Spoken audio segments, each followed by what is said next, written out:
नमस्कार दोस्तों, मैं प्रशांत कौशिक संवाद इंडिया मंच पर आप सभी का हार्दिक स्वागत करता हूँ, हार्दिक अभिनंदन करता हूँ। आप जानते हैं प्रतियोगी परीक्षा कितनी महत्वपूर्ण होती है छात्रों के जीवन के लिए, छात्रों के भविष्य के लिए। और उसमें से नीट ऐसा एग्ज़ाम है जिसमें लाखों छात्र अपना भविष्य का सपना बुनते हैं, देखते हैं और उसके लिए मेहनत करते हैं। तमाम तरह की वे मेहनत उसमें अपना सारा जो उनका सामर्थ्य है उसमें झोंक देते हैं। तो नीट परीक्षा जो लोग उसमें बच्चे क्वालीफाई करना चाहते हैं, वह पूरी अपनी मेहनत 15 घंटे की, कोई 16 घंटे की, कोई 18 घंटे की लगातार उसमें पढ़ाई करके अपना प्रयास करता है कि मैं उसको सफलता से सफलता प्राप्त करूँ और अपना भविष्य जो है आगे मेडिकल की लाइन में या इस तरह की चीज़ों में अपना जो भविष्य बुनता है। लेकिन जिस तरह से नीट परीक्षा अभी संपन्न हुई 2026 की, वह पेपर लीक हुआ और करीब 22-23 लाख बच्चों ने उसमें प्रतियोगिता में भाग लिया था, कॉम्पिटिशन में भाग लिया था एग्ज़ाम देने के लिए और वह परीक्षा रद्द कर दी गई इस वजह से कि उसमें नकल माफियाओं ने सेंधमारी कर दी। तो ये छात्रों के भविष्य से खिलवाड़ कब तक होता रहेगा आखिरकार? और नकल माफिया कब तक सेंधमारी में कामयाब होते रहेंगे इस तरह की परीक्षाओं में, जो इतनी महत्वपूर्ण परीक्षा है, राष्ट्रीय स्तर पर उसके आयोजन होता है। तो ये इतना बड़ा गंभीर सवाल है जिसने देश की पूरी व्यवस्था पर परीक्षा संचालन करने की जो व्यवस्था है, उस पे बड़े सवाल खड़े करते हैं। और पूर्व में भी बड़ी-बड़ी जो घटनाएँ इस परीक्षा के संदर्भ में होती रही हैं। बड़ी परीक्षाओं के पहले पेपर लीक हुए हैं। तो ये सवाल ऐसे में उठता है कि तमाम दावों के बावजूद, तमाम सुरक्षा मानकों के बावजूद भी सेंधमारी करने में नकल माफिया कैसे कामयाब होता है? और जो छात्रों का सपना टूटता है, उसका जवाबदेही कौन है, उसकी ज़िम्मेदारी कौन लेगा? ये तमाम सवाल हैं इस समय हर पेरेंट्स के मन में भी है, छात्रों के मन में भी है आखिरकार इस तरह की जो मेहनत है, उन पे मिनट में पानी फिर जाता है इस तरह की घटनाओं से। इन सब बातें करने के लिए हमारे साथ बहुत ही वरिष्ठ पत्रकार, राजनीतिक विश्लेषक राकेश अचल जी जुड़े हैं मध्य प्रदेश से। बहुत स्वागत करता हूँ, बहुत अभिनंदन करता हूँ। जी। तो राकेश सर क्या लगता है आपको इतना गंभीर सवाल इस समय देश की अगर हम एजुकेशन सिस्टम की लिए बात करें, उस पे सवाल खड़े करता है। सरकार तमाम दावे करती है, तमाम बातें कहती है कि हमने बड़ी क्या है ना फुल प्रूफ व्यवस्था की हुई है, कोई भी नकल माफिया इसमें सेंधमारी नहीं कर सकता। लेकिन जब समाचार सामने आते हैं, परीक्षा के पश्चात सामने आते हैं, उसमें नकल माफिया सेंधमारी करने में कामयाब फिर हो गया नीट में। तो ऐसे में छात्रों का सपना टूटता है। उनके अरमानों का जब गला घोटा जाता है इस तरह की चीज़ों से, तो उसपे उनकी मानसिकता पे क्या असर पड़ता है? और आखिरकार नकल माफिया क्यों कामयाब हो जाते हैं बार-बार इस तरह की व्यवस्था के अंदर सेंधमारी करने में? जी। धन्यवाद प्रशांत जी। देखिए, जहाँ तक नीट परीक्षा में पेपर लीक होने का मामला है, तो ये कोई पहला मामला नहीं। हिंदुस्तान में जब से ये परीक्षाएँ हो रही हैं और उसके बाद देश में जब से भारतीय जनता पार्टी की सरकार आई, तब से लगातार इस नीट परीक्षा में पेपर लीक होते आ रहे हैं। 2015 में हुए, 16 में हुए, 20 में हुए, 21 में हुए, 24 में हुए और अभी 26 में हो गए। तो एक आध बार अगर हो लीक तो समझ में आता है कहीं लापरवाही होगी, उस वजह से हो गया होगा। लेकिन जब बार-बार पेपर लीक होते हैं तो फिर ये प्रमाणित हो जाता है कि ये एक संगठित उद्योग बन गया है लाखों करोड़ों रुपए का। इसके ज़रिए लोग कमाई कर रहे हैं और मज़े की बात ये है कि जब भी इसमें पकड़े गए लोग, वो सत्तारूढ़ दल से उनका ताल्लुक पाया गया।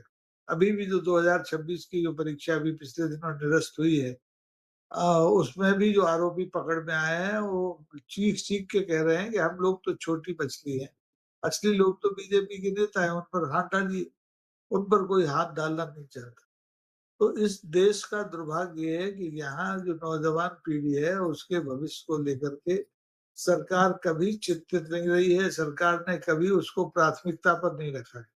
अन्यथा अगर एक ही अपराध बार-बार होता है, साल दर साल होता है और सरकार कुछ कार्रवाई नहीं कर पाती, तब लगता है कि व्यवस्था बहुत ज़्यादा नियंत्रण के बाहर हो गई।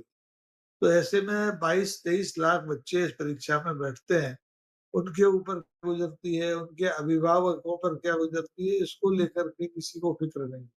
यहाँ तक कि जो हमारे देश की शीर्ष अदालतें हैं, वो भी इस मामले में मौन बैठी रहती है। जबकि वो आप देखेंगे सोफिया कुरैशी, कर्नल सोफिया कुरैशी का मामला हुआ था, एक मंत्री ने उनके खिलाफ बयान दे दिया, तो सो मोटो यानी स्वयं संज्ञान लेके उन्होंने उसमें मामला दर्ज करा दिया।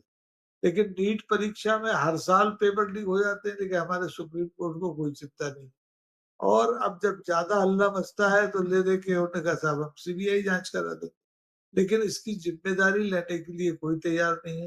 नैतिकता किसी में बची नहीं कि वो इसको अपना फेल्योर माने और पद से इस्तीफ़ा दे दें, ना तो परीक्षा के आयोजक और ना ही मंत्रालय के मंत्री। तो दुर्भाग्यपूर्ण स्थिति है और इससे जो निराशा नई पीढ़ी में जेन ज़ी जिसको आजकल कहा जाने लगा है, उसमें बढ़ रही है, वो बहुत घातक रूप कभी भी ले सकती है, ये चिंता हम लोगों को बार-बार सताती है। जी। ये बिल्कुल ठीक बात है कि इसकी ज़िम्मेदारी कौन लेगा, उसकी जवाबदेही कौन लेगा? ये बड़े सवाल हैं सिस्टम के ऊपर, पूरी व्यवस्था के ऊपर। और हम बात करें अगर छात्रों के दृष्टिकोण की बात करें, जैसे आपने काफ़ी विस्तार से बताया भी है इसमें कि छात्रों की जो उनके सपने किस तरह से टूट जाते हैं 1 मिनट में।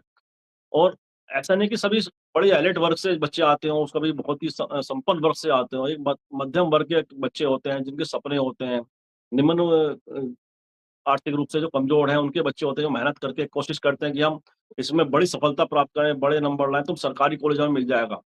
तो ये तमाम तरह के जो सपने होते हैं बच्चों के, उनके पेरेंट्स के सपने जुड़े होते हैं।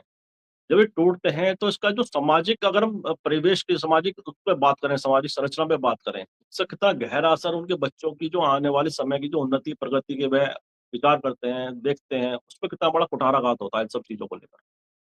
देखिए, इस तरह की के जो अपराध देश में हो रहे हैं, उससे केवल प्रतियोगी छात्र ही प्रभावित होते हों, ऐसी बात नहीं है। प्रतियोगी छात्र प्रभावित होते हैं, उनके अभिभावक प्रभावित होते हैं। दूसरे जिन लोगों ने इस प्रतियोगी परीक्षा को अपना कारोबार बना लिया है, जैसे कोटा में आप देखते हैं, पूरे देश का हब बन गया है, तो उनका धंधा प्रभावित होता है और अंततोगत्वा जो प्रतिभाशाली बच्चे हैं, जो मेहनत से परीक्षा पास करके सरकारी कॉलेजेस में जाना चाहते हैं, उनके सपने तो पूरी तरह से टूटते हैं। फिर आप देखते हैं कि हर साल कोटा से कितने बच्चे आत्महत्याएँ करते हैं, इसी तरह की घटनाओं की वजह से। असफलताएँ अलग चीज़ है, लेकिन जब आप तैयारी उन्होंने की, पूरी साल मेहनत 2 साल मेहनत की और आप परीक्षाएँ रद्द कर दें और ऊपर से एहसान ये करें कि साहब हम दोबारा जब परीक्षाएँ कराएँगे तो आपसे फीस नहीं लेंगे। उससे क्या फ़र्क पड़ता है? 2 जी, साल उन बिल्कुल। लोगों ने जो पढ़ाई पर मेहनत की, जो पैसा खर्च किया, जो तनाव झेला, उसकी भरपाई कौन करेगा? तो बिल्कुल, ऐसे में ज़रूरत तो ये है कि सबसे पहले शिक्षा का जो काम प्रभारी मंत्री जो भी हों, धर्मेंद्र प्रधान हो या जो हो, उनको हटाया जाए। लेकिन भारतीय जनता पार्टी में नैतिक ज़िम्मेदारी लेने का कोई चलन नहीं है। आप देखें कि चाहे आतंकवादी हमला हो, चाहे परीक्षाओं में इस तरह की धांधली हो या कोई भ्रष्टाचार का मामला हो, कोई नैतिक रूप जवाबदेही नहीं लेता, कोई इस्तीफा नहीं देता। और हमारे जो रक्षा मंत्री है, वो तो साफ तौर पे कह दिए कि कोई कांग्रेस थोड़ी है जिसमें बात-बात पे इस्तीफे हो जाते हैं। तो ऐसी स्थिति में ये जो समानांतर उद्योग चल रहा है शिक्षा का, जो माफिया खड़े हो गए हैं और सत्तारूढ़ दल से लोग खड़े हो गए हैं, तो ये गंभीर स्थिति हो गई है और इसमें विपक्ष की भूमिका बड़ी सीमित है।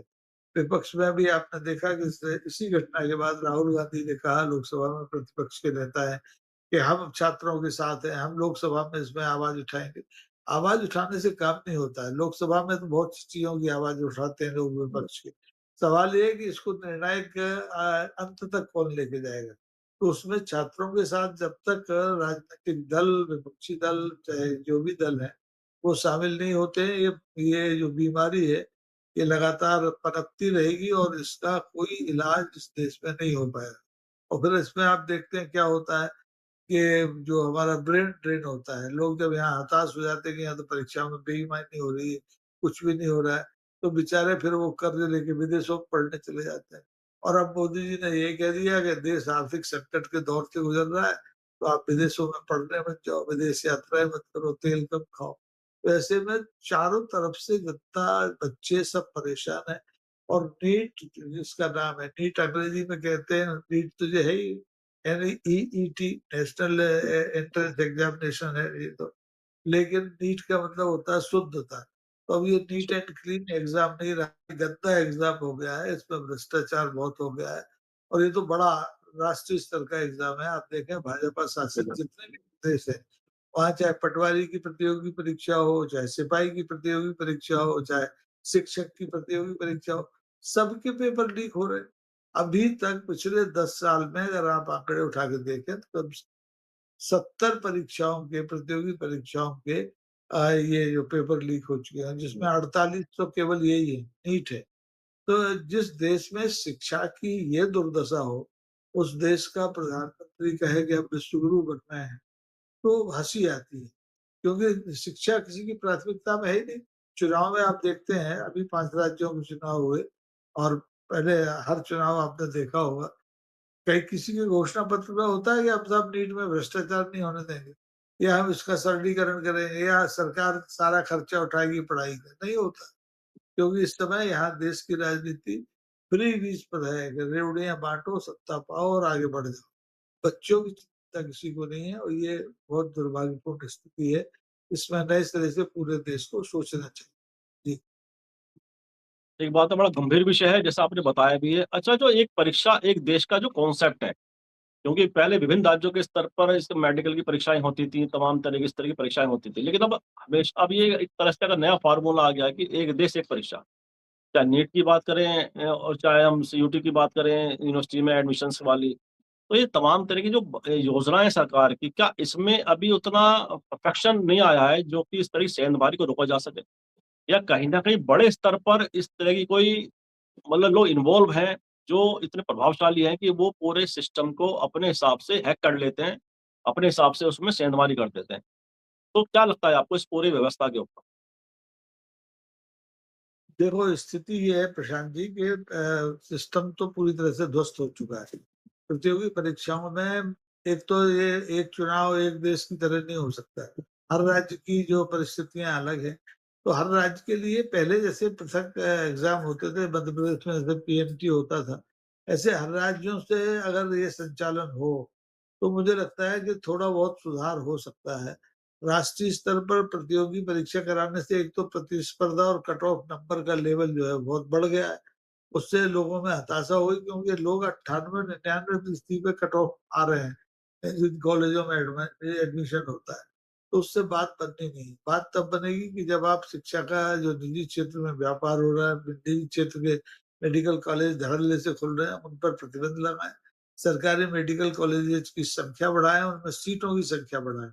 और फिर से इसका विकेंद्रीकरण करें, राज्य स्तर पर ये परीक्षा हो और उस परीक्षा के आधार पर लोग को प्रवेश मिले। तो देश में तो अभी भी 10,000 की आबादी पे 1 डॉक्टर है, बहुत डॉक्टरों की ज़रूरत है। लेकिन आप इंतज़ाम नहीं करना चाहते और ऊपर से 420 तो बड़ा मुश्किल है। बिल्कुल ठीक बात है। अच्छा, ये जो ज़िम्मेदारी लेने की जो बात है और इतना बड़ा गंभीर सवाल है ये और गंभीर प्रश्न है कि आखिरकार सेंधमारी में क्यों कामयाब हुआ और छात्रों के से जुड़ा हुआ, उनके भविष्य से जुड़ा हुआ सवाल है। इसमें जो ज़िम्मेदार पक्ष है हमारे, चाहे सरकार के मुखिया हों, चाहे सरकार के मंत्री हों, जो इस पूरी चीज़ को कंडक्ट करते हैं, देखते हैं, उसमें ज़िम्मेदारी लेने का अभाव क्यों दिखता है?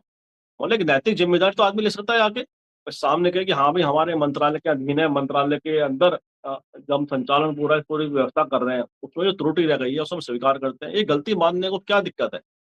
क्योंकि मतलब एक पूरे देश के भविष्य की बात है, तो इसमें देखिए ये जो नैतिकता की कमी है, ज़िम्मेदारी लेने से बचने की आदत है, क्या लगता है? देखिए, नैतिकता का तो सवाल ही नहीं है इस सिस्टम में और सरकार में नैतिकता की तो कोई बात करता ही नहीं है। जिस ढंग से अभी पत्रकार वार्ता में परीक्षा आयोजक जो हैं उन्होंने कहा है, उससे तो लगता है कि उन्हें लगता ही नहीं कि पेपर लीक होना कोई बहुत बड़ी घटना है।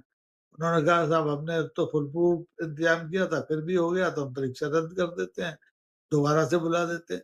तो ये अखिल भारतीय परीक्षा है, ये मज़ाक नहीं है। इसलिए इस मामले में जब तक सरकार और जुडिशरी दोनों मिलकर के काम नहीं करेंगे, जो जाँच एजेंसियाँ हैं वो तो अपना काम करती हैं।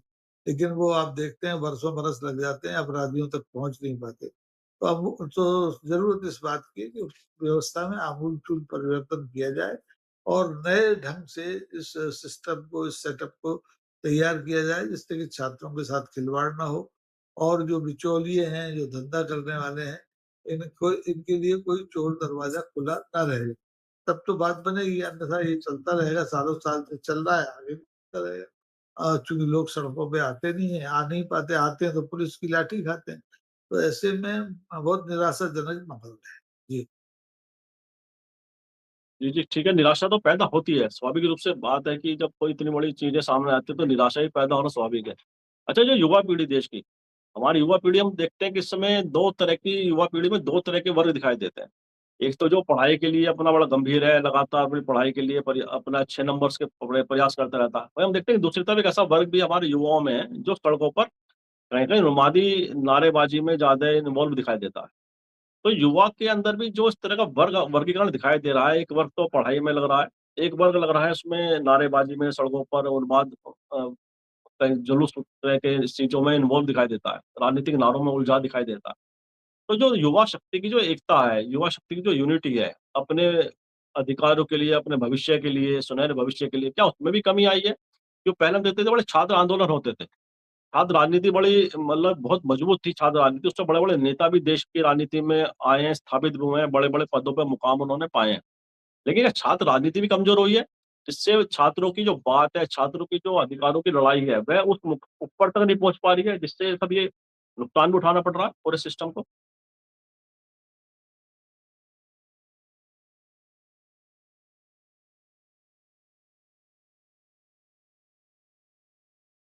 छात्र राजनीति तो अभी भी हो रही है कौशिक जी, लेकिन राजनीति का जो है, अब वो भगवाकरण कर दिया गया है और छात्रों की राजनीति से छात्रों के हितों के लिए काम करने वाले नेता तैयार नहीं हो रहे हैं। जो लोग तैयार हो रहे हैं, वो सीधे-सीधे सत्ता के लिए तैयार हो रहे हैं।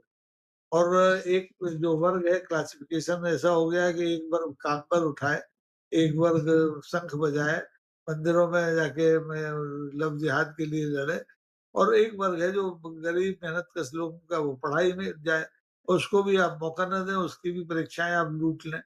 जैसे चुनाव लूट लिए जाते हैं, सरकारें लूट ली जाती हैं, ऐसे ही अब परीक्षाएँ लूटने लगे। तो ऐसे में बहुत दयनीय स्थिति है और आप देख रहे हैं, जिस तरह से भारत आर्थिक संकट के दौर से आज गुज़र रहा है और उसमें भी अगर युवाओं में निराशा भर जाए, तो उस देश का कोई भविष्य बचता नहीं।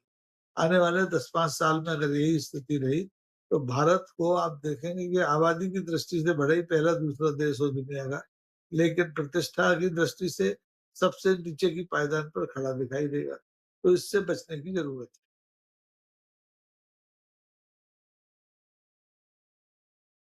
बिल्कुल ठीक बात है, बचने की ज़रूरत है कि शिक्षा प्रणाली में तो सुधार नहीं होगा जब तक हम तरक्की की बात भी करना मतलब उचित नहीं होगा, क्योंकि शिक्षा प्रणाली सबसे महत्वपूर्ण है किसी भी देश की तरक्की के लिए, उन्नति के लिए। और शिक्षा व्यवस्था में अगर आमूलचूल सकारात्मक रूप से सुधार नहीं होता है, उसमें अंतर परिवर्तन नहीं आता है, तो हम कैसे देश की तरक्की में उन युवा पीढ़ी का योगदान को सुनिश्चित कर सकेंगे।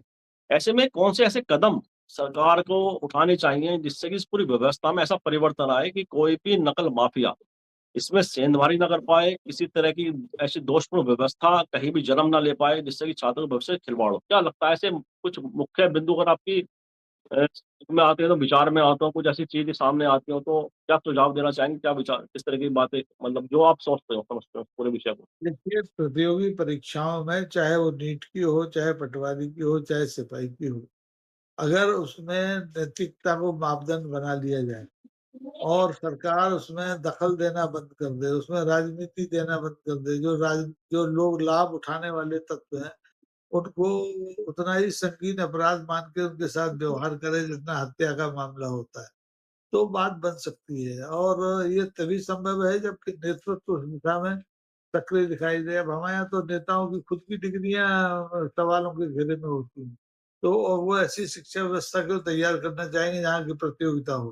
तो कुल मिला के स्थिति यही है कि आप लोगों को इसको राजनीतिक मुद्दा बना के ही विमर्श करना होगा, तब जाके कोई नतीजा हल होगा। नहीं तो ये परंपरा चल रही है, 2015 से पहले इतना क्यों नहीं होता था?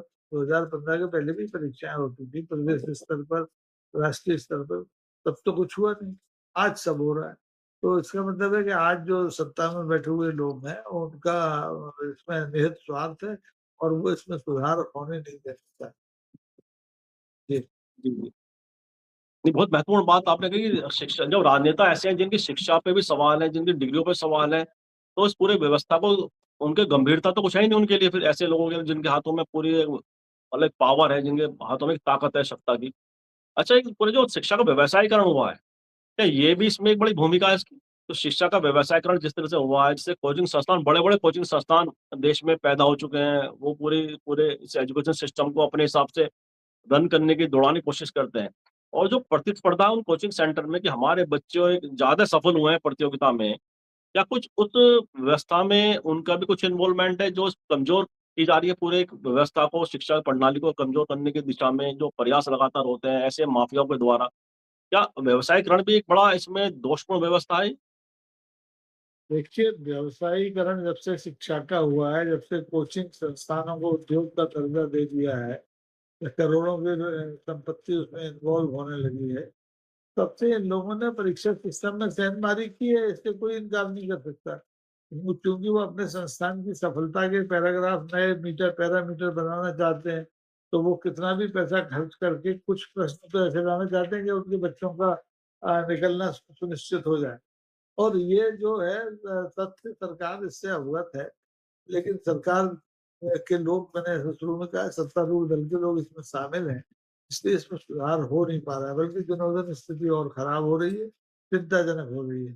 तो इसमें फिर से वही बात कहूँगा कि राष्ट्रीय दल जब तक इसको राजनीतिक मुद्दा बना करके एजेंडे में शामिल करके काम नहीं करेंगे, तो स्थिति सुधरेगी नहीं। स्थिति और खराब होगी और इसके दुष्परिणाम भारत की नई पीढ़ी को रोज़ भुगतने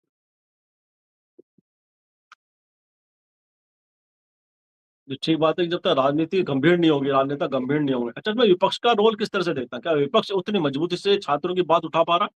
क्या विपक्ष छात्रों के हितों की बात को उतनी मजबूती से सामने रख पा रहा है? क्या सरकार पर दबाव बनाने में सफल हो रहा है विपक्ष? क्या लगता है आपको? विपक्ष के दृष्टिकोण की बात करें, विपक्ष की देखिए राजनीति की बात करें? देखिए देखिए, विपक्ष की स्थिति है कि वो केवल सोशल मीडिया पे लड़ाई लड़ रहा है, एक्स पे ट्वीट कर दिया, इधर-उधर ट्वीट कर दिया, सच-सच में बात उठा दी, उससे बात नहीं बनती। जब तक आप सड़क पर नहीं आएँगे, तब तक बात बनेगी नहीं और संसद में अभी विपक्ष के लोगों के पास शायद इतनी फुर्सत है नहीं। वो अपने वजूद को बचाने में उलझे हुए हैं, तो ये मामला उनकी प्राथमिकता में नहीं है। तो आ जाए तो अच्छी बात है, नहीं तो फिर ऐसा चल रहा है, वैसे चलेगा। सीधी बात है, ठीक। विपक्ष भी अपने वजूद को बचाने में उलझा हुआ है। निश्चित रूप से उनके आपस के अंदरूनी संघर्ष इतने हैं कि वह उसमें फुर्सत नहीं पा रहा है कि अपने को कैसे वह आगे बढ़ाए, अपने की चीज़ों को अंतर्विरोधों को कैसे दूर करे। तो बड़े सवाल हैं।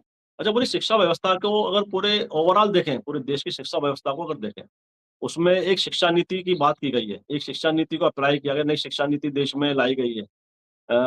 और लगातार जो वर्तमान सरकार है, वह पुरानी शिक्षा प्रणाली पे तमाम तरह के सवाल हमेशा उठाते रहे।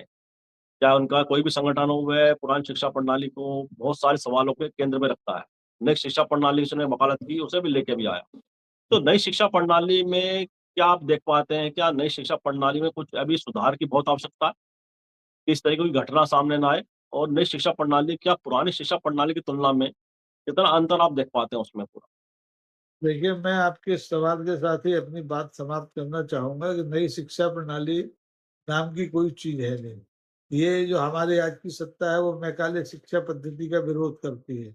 लेकिन उसी पद्धति की तहत ये परीक्षाएँ आयोजित कर रही है और जो उसमें नई शिक्षा नीति लेके आए हैं, वो बड़ी रूढ़िवादी है, जो इतिहास को विकृत करने वाली है, जो तथ्यों से मुँह छुपाने वाली है। तो ऐसी शिक्षा नीति से हम दुनिया में प्रतिस्पर्धा नहीं कर सकते। दुनिया में जो सब जगह चल रहा है, वो हमें अपना करना पड़ेगा।